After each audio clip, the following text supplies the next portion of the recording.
चाहता हूं कि देश के प्रधानमंत्री, जन जन के नेता, किसानों के हितैषी माननीय नरेंद्र मोदी जी ने किसानों की आय को बढ़ाने के लिए, किसानों की आय दोगुनी हो, इस पुनीत कार्य को करने के लिए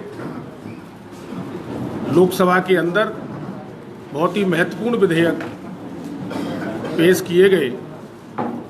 और आज मैं ये कह सकता हूं कि देश के प्रधानमंत्री जो लंबे समय से किसानों के हित में निर्णय करने की जो उन्होंने ठानी थी, एक संकल्प लिया था, वो लोकसभा के अंदर ये 2 बिल पेश हुए और तीसरा संशोधन हुआ। उससे किसानों को एक बड़ी आज़ादी मिलेगी, किसानों की राह प्रशस्त होगी उसकी आय बढ़ाने के संबंध में, और जो एक बंदिशें किसानों के ऊपर थी वो बंदिशें दूर होंगी। इसके लिए देश के किसानों को बहुत बहुत बधाई और प्रधानमंत्री जी का बेहद आभार। अब किसान न्यूनतम समर्थन मूल्य पर भी अपना उपज जो लंबे समय से बेचता आ रहा है उसे निरंतर बेचेगा ही। उसी में किसी प्रकार की कोई छेड़खानी नहीं की गई है एमएसपी के ऊपर। वो लागू थी, लागू है और लागू रहेगी। मैं यहाँ बताना चाहता हूँ कि जो एमएसपी है वो एक प्रशासनिक आदेश था, एक एडमिनिस्ट्रेटिव आदेश जो 1965-1966 के आसपास लागू हुआ और किसानों को न्यूनतम समर्थन मूल्य के संबंध में आज भी जारी हो रहा है और आगे भी चलेगा। ऐसा देश के प्रधानमंत्री माननीय नरेंद्र मोदी जी ने संकल्प के साथ पूरे देश के किसानों को आश्वस्त किया है।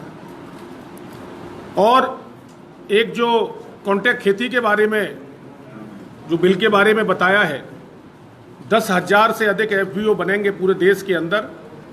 1,34,000 करोड़ से ऊपर का एक कृषि क्षेत्र के लिए एक विशेष बजट रखा गया है और उससे किसानों को एक बड़ा लाभ होगा। अगर किसान को अपनी फसल को न्यूनतम समर्थन मूल्य पर मंडी में बेचना होगा तो वो मंडी में जाएगा, उसके लिए स्वतंत्र है, मंडी भी रहेंगी, न्यूनतम समर्थन मूल्य भी रहेगा।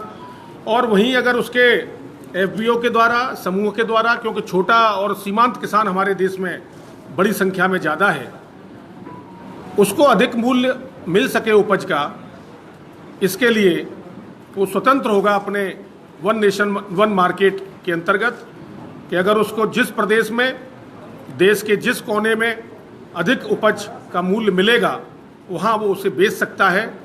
पहले इस कार्य को व्यापारी किया करते थे, लेकिन अब किसान को ये अधिकार दिया गया है कि वो अपनी उपज का खुद मूल्य तय करेगा और उसके हिसाब से एक एग्रीमेंट के माध्यम से, एक रजामंदी के माध्यम से, जो पहले भी रजामंदी बटाई के नाम पर होती थी, उसको एक लीगल रूप दिया गया है और उससे एक बड़ा लाभ किसानों को मिलेगा।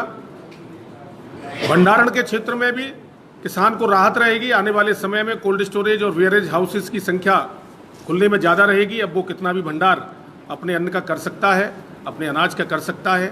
किसान रेल के माध्यम से भी आज देश के किसानों को एक बड़ा लाभ केंद्र की सरकार ने, देश के प्रधानमंत्री माननीय नरेंद्र मोदी जी ने दिया है और आने वाले समय में देखेंगे अभी भी उसका लाभ मिलना प्रारंभ हो गया है। जिन्होंने एफपीओ पहले बना रखे हैं, किसानों के छोटे छोटे समूह, ग्रुप्स, वो इकट्ठे होकर दिल्ली तक अपने सामान को, अपने माल को, अपनी उपज को बेचने का काम कर रहे हैं और अधिक लाभ कमा रहे हैं।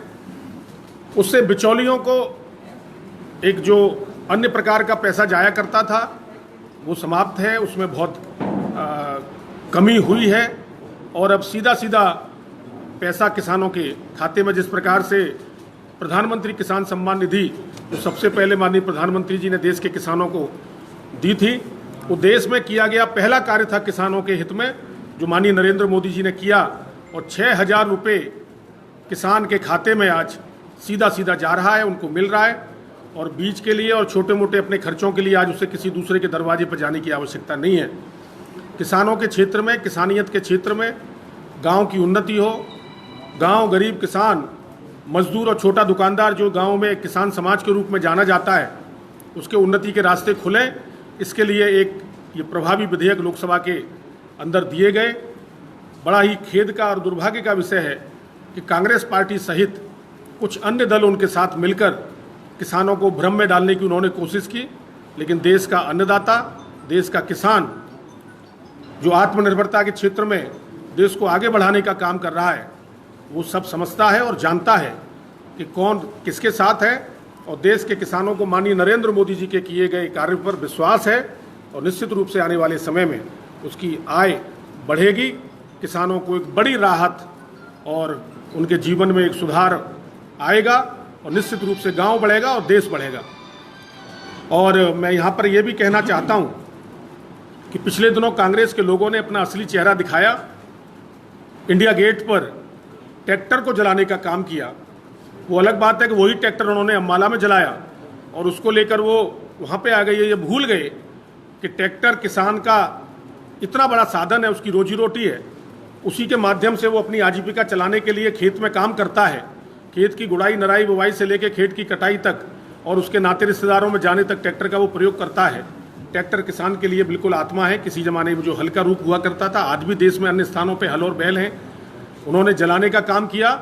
हम पूरे देश के अंदर भारतीय जनता पार्टी किसान मोर्चा और भारतीय जनता पार्टी का कार्यकर्ता आज पूरे देश में किसान पूजन के माध्यम से, किसानों के बीच में जन जागरण के माध्यम से, पत्रक के माध्यम से उनको, किसानों को ये बताने के लिए कि ये बिल के अंदर है, जो भ्रम पैदा करने का काम कांग्रेस पार्टी और अन्य दलों ने किया है, वो बहुत जल्दी वो दल और वो नेता बैकफुट पर होंगे, क्योंकि इस बिल में केवल किसानों का लाभ छुपा है, किसी भी प्रकार की कोई हानि की गुंजाइश नहीं है।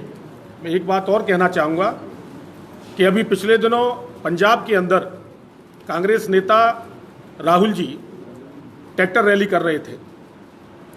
ट्रैक्टर पर कैसे बैठा जाता है, सोफा सेट लगाकर वो ट्रैक्टर पर बैठने का काम कर रहे थे और अपने बयान में ये कह रहे थे कि आने वाले समय में ये जो बिल हैं, जो भारतीय जनता पार्टी और केंद्र की सरकार ने, माननीय नरेंद्र मोदी जी ने किसानों के हित के दिए हैं, उनको वो कूड़े दान में फेंकने की चर्चा कर रहे थे। मैं यहाँ से राहुल जी को ये बताना चाहता हूँ, राहुल जी, ये मुंगेरी लाल के सपने मत देखिए। अब आपकी सरकार कभी आने वाली नहीं है और आप जो किसानों के लिए पहली बार देश के प्रधानमंत्री जी ने इतना बड़ा काम किया, उनके हित के लिए, उनकी आय बढ़ाने के लिए, आप उनके बिल को कूड़ेदान में फेंकने की बात कर रहे हैं। आने वाले समय में देश की 130 करोड़ जनता और देश का किसान और देश का अन्नदाता कांग्रेस को कूड़ेदान में फेंकने का काम करेगा। ये आने वाला समय आपको पता लग जाएगा। बस मुझे इतना ही कहना था। और राजस्थान के अंदर मेरी जानकारी में है कि किस प्रकार से किसानों से किए गए वायदे राजस्थान की सरकार ने नहीं निभाए। चुनाव से पहले लोक लुभावन और घोषणाएं की, झूठ की बुनियाद पर खड़ी कांग्रेस पार्टी के नेताओं ने अनेक प्रकार के वायदे किए किसानों के लिए, लेकिन उन्होंने किसानों को धोखा ही दिया है राजस्थान के अंदर। और राजस्थान के किसान इन दिनों में अपने आप को बेहद परेशानी में महसूस कर रहे हैं, लेकिन इस बिल के आने के बाद किसानों में हर्ष है। पूरे देश का किसान खुश है। देश के किसानों को एक आज़ादी मिलेगी और देश के किसानों की बंदिशें दूर हुई हैं। मुझे इतना ही आपसे कहना था।